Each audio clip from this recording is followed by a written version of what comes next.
Yeah. Get a smile on. Good job, boys. That's a good game against a good team. 2 more before the break, so let's take care of business here. Yeah, let's go on Dallas. Going to calm. Yeah. What a great game today, guys. Good day off tomorrow in Dallas. We'll see you guys for the game.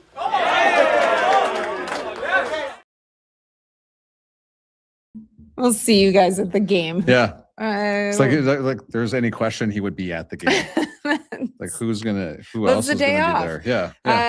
It's so nice to be able to start a show with a jacket prez. Yeah.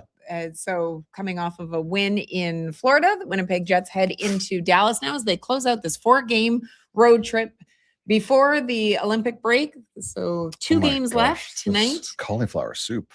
Oh, are we already into the soup, Chuck? Like, you know what? I love you guys because this thing has taken off in a place I've never thought it would go. 100%. I'm Sara Lusky. He's Jamie Thomas. You are watching The Check-In. It's great to see so many of you already discussing your soup choices for today, the soup du jour, as we get ready for tonight's game against the Dallas Stars. It will be a busy show. Yeah, there's we have a couple of guests coming up. Marty Turco, the Dallas Stars all-time wins leader. He's also the all-time win leader from the University of Michigan. He'll be joining us to give us his insight on the Dallas Stars and other goaltending stuff. And Marty was an Olympian. I guess he will be an Olympian. Yes. He's an Olympian. We'll talk to him about that as well. And then Dan Robertson, the final broadcast for TSN before the Olympic break. They'll be back, of course. So Dan Robertson will join us at 12:50. So that'll be we'll get his insight on, because Scott Arneal just talked moments ago. It doesn't look like there's going to be any lineup changes, but there wasn't any line rushes at practice. So Scott Arneal holding that lineup close to his chest, not letting us in. But what do we see? So often when they are on the road, we look to right now Ken Wiebe as well as CJOB and Winnipeg Jets Mitchell Clinton for it. Ken saying that there were no line rushes, but also pointing out that Tanner Pearson did take some rotations in as a D-man, which seems to indicate then that he will not be in the lineup tonight. Same Isaac Phillips stayed out as well. So here we know that, so we're thinking that the lines or that the lineup is going to stay the same. The question though, Jamie, will the lines stay the same? What do you think? What did you think of some of the moves that Scott Arneal made going into that Florida game and during it? Well, I'll tell you this right now. That Florida game this time was probably 100 times more entertaining than the Florida game we saw that was here. So listen, Gus Nyquist, say what you want about him. It hasn't gone very well here, but you see flashes of his offensive brilliance, and you could see why the Jets brought him here. That move that he made at the blue line, the pass he made to Kyle Connor leading to the game-winning goal by Mark Scheifele was what they have. That's the skill that he has. There's no question about that. I just want to see more of it. But I like him on that top line. I hope they stick with that here tonight against Dallas. Okay. What do you think of the second line with Adam Lowry being moved up to center it? Well, Cole Perfetti pointed this out after the game. Just 2 big bodies with him, with Lowry and Gabe Vilardi that are able to get him the puck. And you know, that the line did well. So every once in a while when Adam Lowry has been bumped up to the second line, I think that you have something. Do you want to stay with it for a long period of time? Probably not. But it worked well in Florida, especially against a heavy team like that. So another Dallas, similar thing, same thing. I like that second line. I know you have touched my third line, but that's but now that it has been pulled apart temporarily. Yeah, everything was pulled apart into pieces. That's why I think Scott Arneal is being very secretive about this lineup here tonight against the Dallas Stars, a divisional battle. So yeah, I liked it. So there's lots of things to like about the Florida game because they stayed patient the whole game, unlike Tampa where they just couldn't get anything going at all. And when they were not patient, they paid for it. So loved what I saw in Florida. Yeah, this is the 3rd meeting of the season between the Stars and the Jets. Stars have won the first 2 games. That was here at Canada Life Center. They were all 1-goal games. No surprise, especially when it comes to the Dallas Stars, because I think it's the New York Islanders that are the only team that have played more 1-goal games than Dallas. But when you think about the Stars and Jets, obviously we know about the playoff history that exists between the two of them. What do you expect based on what you've seen so far this season for a matchup here today? Well, I think with everybody right now is that the Olympic break is coming. So I believe, in my opinion, you have to leave everything possible out there. So I think we're in for a great hockey game tonight. Dallas, of course, jockeying back and forth with Minnesota for home ice advantage Mhm. in the first round of the playoffs, and will be an epic battle whenever that timeline comes down to us in April. That'll be something to look forward to. But I think the same thing with the Jets. They're staying tonight in Dallas. They'll fly home tomorrow. Then you close out with Montreal on home ice. You've had a very successful road trip so far. I think you're thrilled. You've got 4 points out of 6 so far. Leave everything you can possibly in Dallas. So I think we're in for something, an entertaining hockey game tonight. And that's why Dan Robertson and Kevin Sawyer are going to have a lot of fun tonight calling this one. Absolutely. It's always a good time when you get to call a game in Dallas. We do know, although we don't know what the lines are going to look like for the Jets. Yeah. With no line rushes. We do know that we are expecting it to be Connor Hellebuck in net going up against Jake Ottinger. So a battle potentially between the goaltenders fighting it out for starting netminder for Team USA. How can we forget last year that game wasn't the same day as the West final? Yes. And they were chanting US backup. And Winnipeg played such a great game against the Dallas Stars. But I love this. And I'm curious, like all of us, who's going to be the starting goaltender when the Americans open the tournament next week. But I can't see how it's anybody else but Connor Hellebuck. Despite that everything's gone on and the record and them being out of the playoffs right now, he's still the United States' best goaltender. Jeremy Swayman playing very well right now. But questions about which goaltender is going to be starting for Canada as well as the US. To be honest, I think that there'll be a lot of intrigue as players go over there and as we start to see practices start up with the countries. Yeah, and I'm sure whatever happens over this next few days or whatever isn't going to change each coach's mind about who their number one goaltender is going to be, but sure can make it interesting with a head-to-head battle like this in that situation. One of the things just before we hear from Scott Arneal, because I'm working some magic right now. There you go. Just moments ago down in Dallas. I did like the comment. Let's not forget about Combs. He played another great game. So obviously not getting the start tonight, but he did play really well in Florida. That's several starts in a row when he's been called upon. Yeah. 3 starts in a row now with a save percent over 950. He was great. The goal that went past him was going wide and then deflected off Luosterainen, I believe it was, and went into the net. So that's not him, but he did everything you asked of him and has been fantastic in the last 3 starts. When he was put into a tough place, having to replace Connor Hellebuck, a lot of pressure. Team wasn't exactly playing great at the time. But I thought he's bounced back and is doing Eric Comrie things in his. Eric Comrie has looked very good in the last couple of seasons as a backup goaltender. Yeah. Come in your spot duty. He's what we know the relationship that he has with Hellebuck as well as Wade Flaherty. We know the confidence that he has in that role. Looking at him as a starting goaltender, don't think that's not something that at this point anyone looks at him really as being. And so it's a completely different challenge. As much as you prepare every night as if you're going to start, it's completely different if it's all on your shoulders and you're going through a stretch of 10 games, 11 games, and you're not used to doing that. All right. In the role that he has put in with the Jets right now, he is doing a great job, and he's back to the Eric Comrie that we are used to seeing. Right. And I think you're right. You said it very well. The pressures and expectations are completely different as a starting goaltender in that way. We are going to have Scott Arneal here momentarily. Marty Turco is going to join us. And of course, Dan Robertson. Scott Arneal just loading slowly into the system. We will have what he's trying to slow. But I think if you would have walked into this road trip and after they closed out the homestand in disappointing fashion, the way they've played on this road trip outside of the third period in Tampa Bay has been fantastic. Here is Scott Arneal on just moments ago. Not much. What have you learned from them? I mean, you know the Stars well, but what do you expect in this one tonight? They seem to have gotten their game back on track after a bit of a hiccup as well. Yeah, I mean, they're in a race obviously themselves right now with Minnie and in the top of the division. You know, their power play is on fire, absolutely on fire. So, if we're out there, we got to make sure that we're doing the right things. Secondly, stay out of the box. You know, go a long way. But still, a lot of the similarities, a lot of the same things. They straight line, they attack. They're quick off the breakouts, getting numbers up the ice. They defend real strong. And, we saw these guys twice. We kind of know what we need to do against them.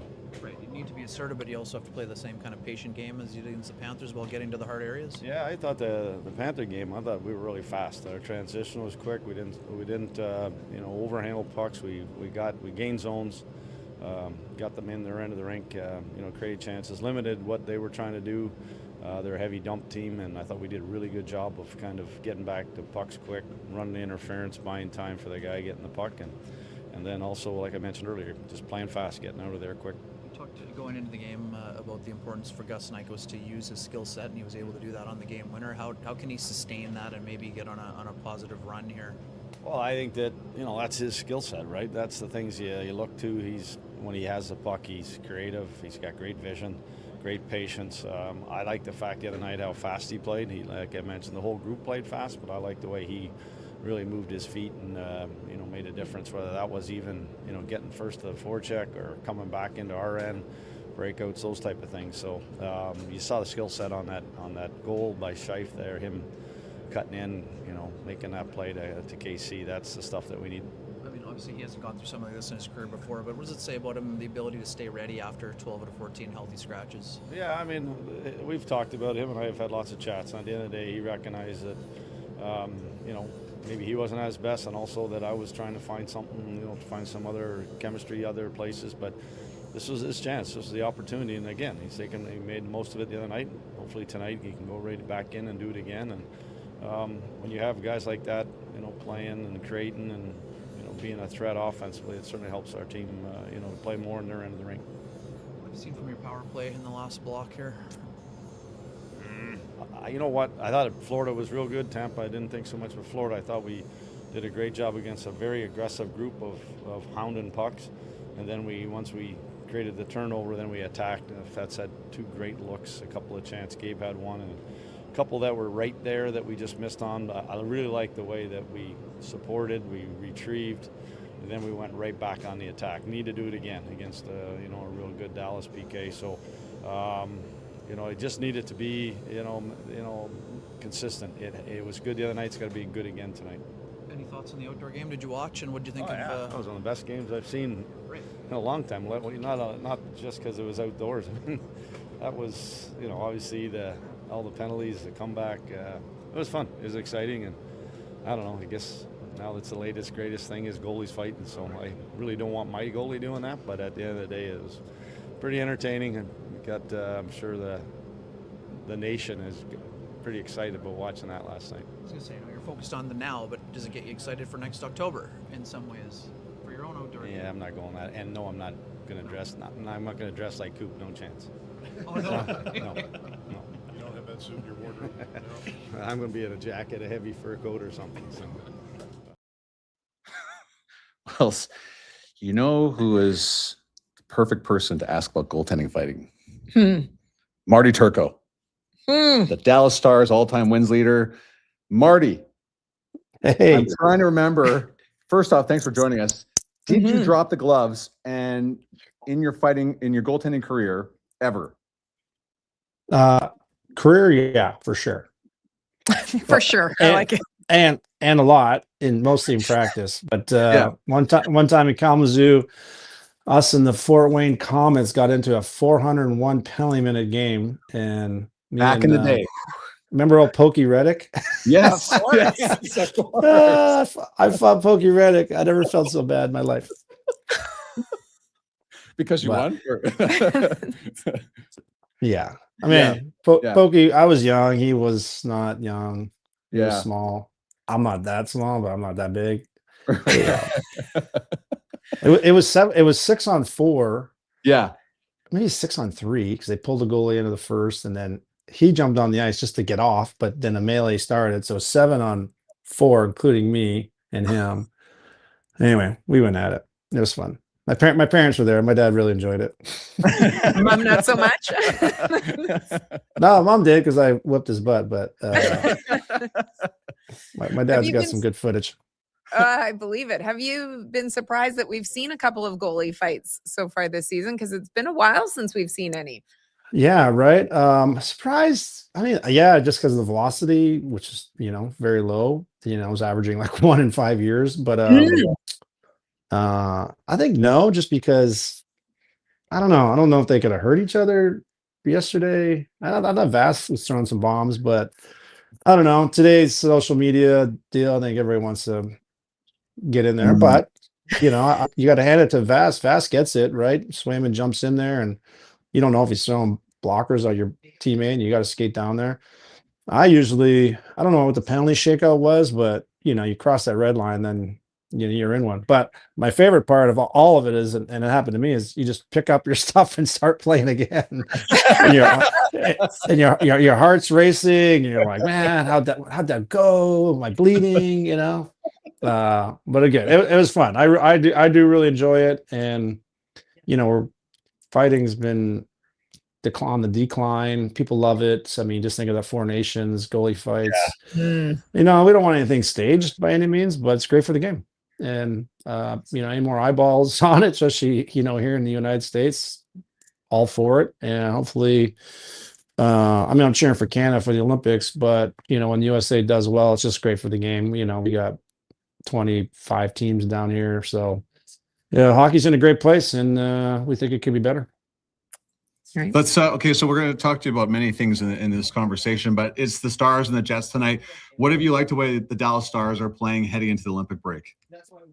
Well, recently, we had a little skid there and was kind of off and on. We had a losing streak with great start to the season, extended start for that matter. But right now we're playing, really well the power play, and with Robo and Rantanen, and obviously Wyatt Johnson pumping all those goals in, it's important. But we try to play good defense, even though we give up probably more than Gully wants in terms of chances and goals.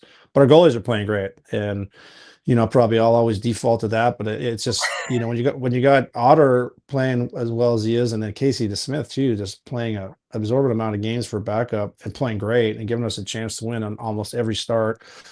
It just starts from our back end out. So we got really good players. We're really deep in all facets of the game. We roll lines, but obviously when our top two lines are out there, right? They're just so good, so deep. And with Sagi out to get Dutchy scoring some goals recently. And he's not in a supporting role by any means, but you're just not expecting it as much. So we're very fortunate to have, a solid third and fourth line as well, and have a bunch of defensemen that are playing great. Marty, I mean, obviously everyone keeps crying right now about the playoff structure. As of this moment, it would be Dallas and Minnesota in the first round of the playoffs. 2 of 3 of the best teams in the National Hockey League. One has to go out. Would you like to see the playoff structure change in the immediate future? I mean, I would, only because I understand the what league's trying to do in terms of creating rivalries. Yeah. But having a rivalry, for us back against Edmonton, having a rivalry against Vancouver, that weren't in our division, I mean, that's awesome as well. And so, and then you just get down to the fairness of it all, right? I think that's kind of the bigger sticking issue is, yes, I get the rivalries, but you only rivals for playing them in the playoffs, and you're going to see them, your rivals anyway, just because you're division. And so go get a, Chicago versus LA rivalry, which, they had there for a few years, like kind of bring those back. Fans don't forget it. So anyway, I think just one V8 and bracket it up. You want to reseed like NFL. I don't care. I just think 1 should play 8 and 2 should play 7 and onward. Okay, so the Olympics are just around the corner, Marty, and of course you went to tour in Italy in 2006. What stands out to you the most about that opportunity to represent your country, and obviously any other events that you attended during the Olympics that year?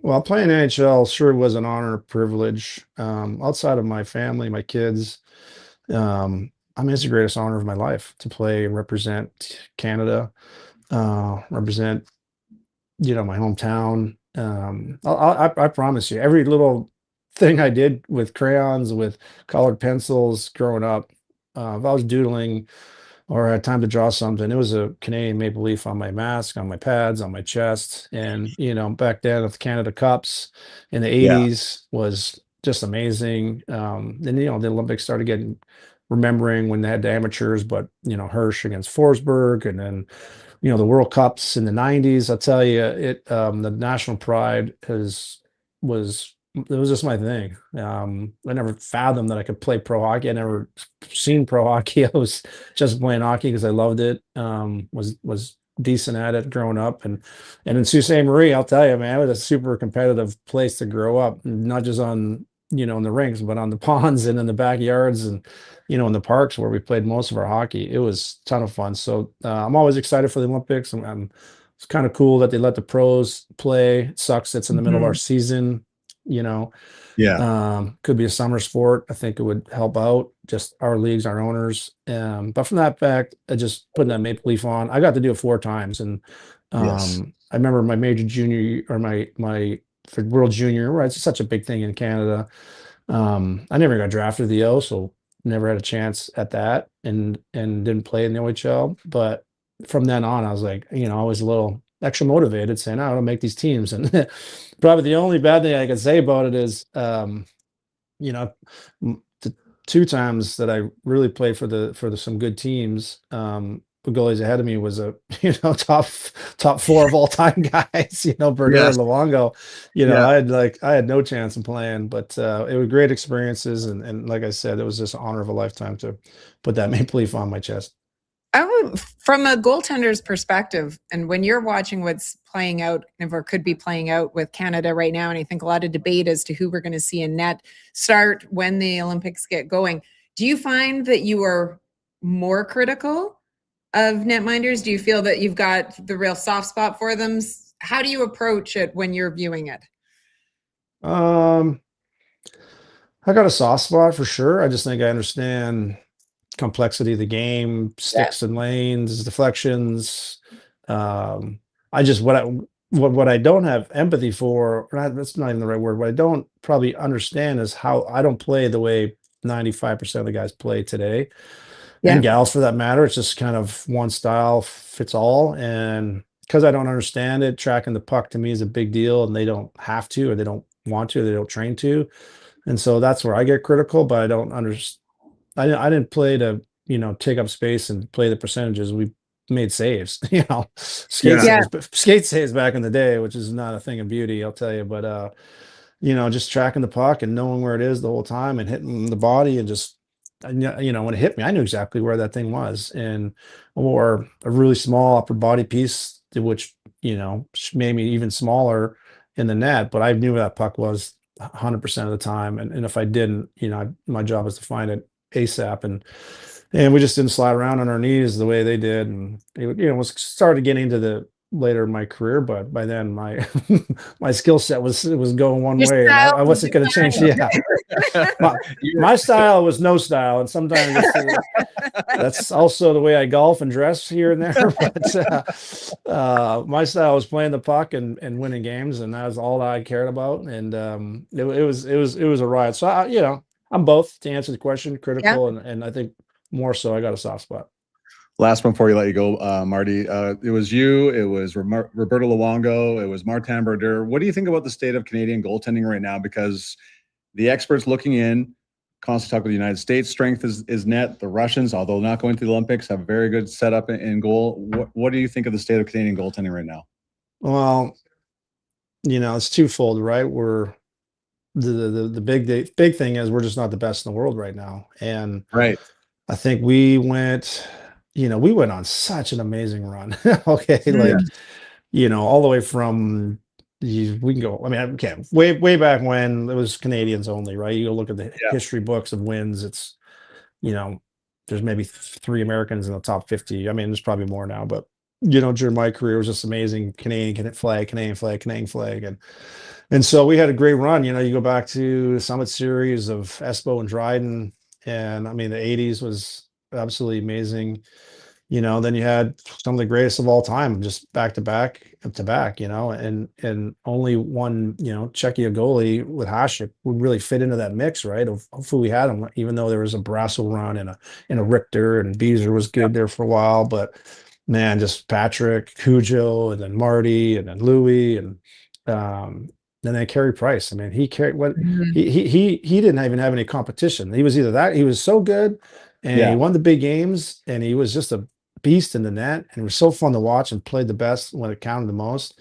So anyway, I would talk about it all day long. Say, come on, what are we doing here in Canada? Let's get these athletes back in the position, and I want to say to the even the 6'1" guys, 5'11" even, you got a chance. You know, all you got to do, you got to stop the puck. You got to win games, and it's the trend is back to winning games, not just, you know, size matters. And so, you know, there's this kid at Michigan right now. He's hurt right now. Played World Juniors, right? Yeah. And he's so good. He's so fun to watch. And I think Canadian goaltending will come reign supreme again. Maybe never dominate like we have historically. But the guys that are going to play, they're pretty good. You know, they got a winning track record. And, you know, I think Logan is a gamer. He needs to do it on the big stage. Obviously, Jordan's done it at this level and played great last year in the Four Nations. So it'll be really interesting to see how it shakes down. But goaltending is so important in these short tournaments. Marty, appreciate the time. Thank you so much. The fact that you were just coming on your patio and fully went into your studio in a matter of 2 minutes, very impressive, my friend. And of course, everything you did in the National Hockey League, also impressive. Thanks so much, man. No, we appreciate you guys. Thanks for having me on. Thanks so much, Marty. Marty Turco joining us from Dallas, sunny Dallas. Not as hot as it was. Which made us pretty happy. You can see why Marty's wearing a coat, because it's only 19 degrees there. So didn't get a chance to ask him about because way more important things. But we're going to ask Dan Robertson about. Yes, Dan Robertson. Weather. Yeah. His Yeah. final call before the Olympic break. And there he is, fresh. Hey guys, I can't hear you. Okay, hold on a second. Okay. Can you, hey, Dan, I'll text you. Not sure what's going on. You can't hear me. You I was about to can't hear ask him. So- I love the comments. Yes, we will get soup talk. You know, next time that hopefully we have Marty on, maybe he can join us again.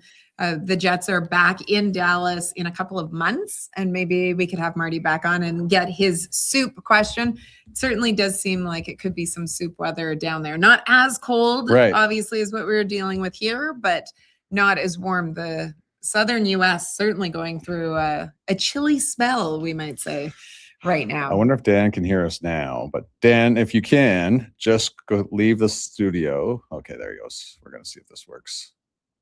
Okay. I like this. I like this. Dan is very resourceful. He is. We're going to try this one. Dan, can you hear us now? I heard you for a second. I can't hear you anymore. Let me try one more time. Okay, I'm no sorry problem. about this. No problem. Actually, I'm not sorry. So I'm going to. I love it. No, can we just put up this comment from, it's Brianna. Yeah. Dan, I can't hear you. Jamie proceeds to talk to Dan anyways. Brianna, obviously you've watched the show for such a long time. I actually don't listen to anybody. That's the funny. I think we've come to this conclusion. Standing beside Sarah all these years, all 2 years we've been doing this. Yeah, there are a number of people now that are picking up on it. Yeah. Okay, Dan, this is how you fix it. Dan can read lips. What you didn't know is that we are not only becoming a hockey/food network show. We also are going to become the games channel soon. Little charades. Hey, Dan, can you hear me? 2 words. Listen, sounds like exactly. Dan, if you can hear us, bark twice. Here we go. Let's see if we go. Here we go. Come on in. Bring him in. Bring in Dan. Can't hear you. Oh my gosh. Okay. I'm gonna, buddy, I apologize. But we thank you for joining No us. idea. I mean, like, soup? No, he's gonna go have some soup. Yeah, he's gonna have some soup. All right, Anyways, sending soup vibes, aren't we okay. all? I wonder if it's the link that I sent. It's too late now. It's too late now. Yeah. It's almost 1 o'clock. So we're just gonna let it go. Yeah. We're just gonna say thanks, Dan. We appreciate, we know that his insight would have been fantastic going into tonight's game between the Stars and the Jets. The Jets looking to close out this road trip with a win, which, as you talked about before, going into this 4-game road trip and thinking about Jersey, both games in Florida, and then tonight in Dallas. If you can come out with 6 out of 8 points. Yes, please. Yeah. Yeah. Absolutely. Because the Jets going into tonight 9 points back. So despite the success that they've had kind of overall or in sections of it, it is challenging to be able to make up the ground when you look at the success that the teams in front of them are still having as well. Dallas 1 point back of Minnesota, so there is a fight. They have a lot on the line. You know that when you're looking at that matchup, since that's going to be 2-3, you would have to think when the postseason gets going that they very much want home ice advantage. We saw last year just how important it can be. It is. I'm just like, I'm baffled by how that didn't work out because Dan was the perfect guy to bring in at that moment to bring in Soup, Yes. and then we didn't have it anymore. So we'll repost Marty Turco because I love that comment he made about Canadian goaltending. Right. Yeah. I love he had no style. It was just stop the puck. Yeah. Which certainly, I mean, I appreciate if you're looking for the structure that we see now. Yeah. Not the same, but it made for some very theatrical saves, which is always entertaining to watch. Maybe I should like re-talk to Marty and write an article about Canadian goaltending. Anyways, another time. I got nothing to do during the Olympic break, so. But you can figure out what's going on with the link that you're sending people. It's the same one. You know what? We had 3 weeks of no Jamie. Oh, I know it is going to be sad. But the great news is that Wednesday we still have one show left before the Olympic break. The Montreal Canadiens are in town, so an all-Canadian matchup. That game's going to be on Sportsnet. It is a 6 p.m. start. If you are in the Winnipeg area and you are able to It's get a down 7:30 here start tonight. for it. Did they not realize? Like never mind. It's Canada Life Center. Yeah. If you are in Winnipeg or the surrounding area, use that opportunity to be able to come in and get your fix before the NHL takes the pause for the Olympic break. Then there will be no shortage of things to talk about when we get back as well. Here, hold And on a second. The trade deadline What's will be your coming favorite up soup? shortly afterwards. Oh, Hold on. you're really doing the work that you're doing right now is really impressive. This is called journalism. A reminder that we didn't see any lines. They didn't do any lines at the morning skate. That's right. But Isaac Phillips and Tanner Pearson stayed on for extra time, extra work afterwards. So we don't expect there to be any changes to the lineup. For sure. Versus Jake Ottinger. We know that. So a battle of the U.S. netminders. Winnipeg looking for their first win against Dallas so far this season. The Stars winning both of their games earlier here at Canada Life Center by 1-goal games. First goal, very important. Cream of mushroom soup is Dan's favorite soup. Really? Yeah. Fascinating. Yeah, it's not my favorite either. Oh. I love soup, but cream of mushroom is... My aunt used to make like cream of mushroom sandwiches. Like she would take the glop before they add the water and she'd put it in and grill it. Instead of grilled cheese. Yeah, it was torture. Sorry, Auntie Eileen. Sorry about that. Well, this is, we're I don't even know what to we're describe. going to have to break this down. Now you know why I need therapy, because I had to eat sandwiches like that. That is fascinating. Yeah. Okay, no, I have not heard of that one before. Never. I don't think on anybody Wednesday, we'd has. love to know whether or not any of you have had cream of mushroom sandwiches before. Grilled cream of mushroom sandwiches. That's not good. Cheese was expensive when I was a kid. But still. Cream of mushroom soup was not. Anyways, we hope you have a fantastic day. We always appreciate how many of you join us each and every Winnipeg Jets game day, and especially in the chat. We always have a lot of fun with the conversations that we have going on. Jamie goes above in soup yard. Okay, it's gone off the rails. Yeah. It's time to switch over to Winnipeg Totally. Sports Talk, where the talk can continue. But we will see you all on Wednesday. But they won't talk about soup there. Go ahead. See them. So Montreal Canadiens in town on Wednesday. We will see you then. Enjoy the game tonight, everybody. Thanks for checking in.